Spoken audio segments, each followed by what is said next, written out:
প্রতি বছর কত মানুষ ম্যালেরিয়া আক্রান্ত হয়ে মারা যায় জানেন? সংখ্যাটা গড়ে 5 লাখের বেশি। ম্যালেরিয়ার চিকিৎসা প্রায় ঠিকমতো হয় না। ওষুধগুলো পরজীবীর বংশবিস্তারের সব ধাপে কাজ করে না।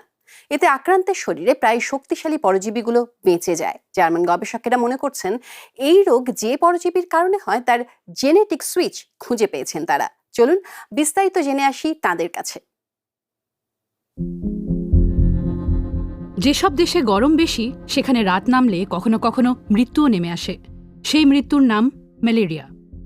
স্ত্রী অ্যানোফিলিস মশা নীরবে এর জীবাণু বহন করে। এই মশার একটা কামড়েই বদলে যেতে পারে সব। বিশ্ব স্বাস্থ্য সংস্থার হিসেব বলছে 2023 সালে প্রায় 6 লাখ মানুষ ম্যালেরিয়ায় আক্রান্ত হয়ে মারা গেছেন। এই মৃত্যু মিছিলের সিংহভাগই শিশু। কখনো ভ্যাকসিন, কখনো অন্যান্য চিকিৎসা। বিশ্বজুড়ে গবেষকরা এই রোগ ঠেকাতে নানা উপায় চেষ্টা করে যাচ্ছেন। যেমনটা করছেন জার্মানির রেগেন্সবুর্গ ও মিউনিখ বিশ্ববিদ্যালয়ের এই দুই গবেষক। তাদের গবেষণায় অনেকটাই আশার আলো দেখা যাচ্ছে, তবে এখনও যেতে হবে বহুদূর। ম্যালেরিয়া পরজীবীর কারণে হয়, তাই এটি ভাইরাস বা ব্যাকটেরিয়াজনিত রোগের তুলনায় অনেক বেশি জটিল। ওষুধের ক্ষেত্রে আমরা আর্টেমিসিনিন ভিত্তিক একটি থেরাপি ব্যবহার করছি। ইতিমধ্যে আমরা দেখতে পাচ্ছি প্রতিরোধ ক্ষমতা গড়ে উঠছে। ম্যালেরিয়ার বিরুদ্ধে আক্রান্তের শরীরে প্রতিরোধ ক্ষমতা গড়ে তোলা বড় চ্যালেঞ্জ।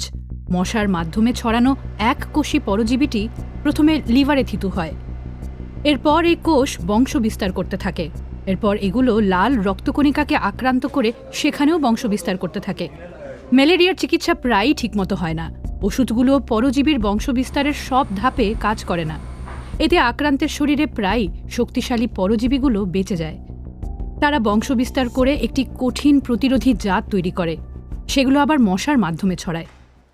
পরজীবীর শক্তিশালী চক্রটি ভাঙতে জার্মানির এই গবেষকরা বেশ কিছুটা এগিয়েছেন।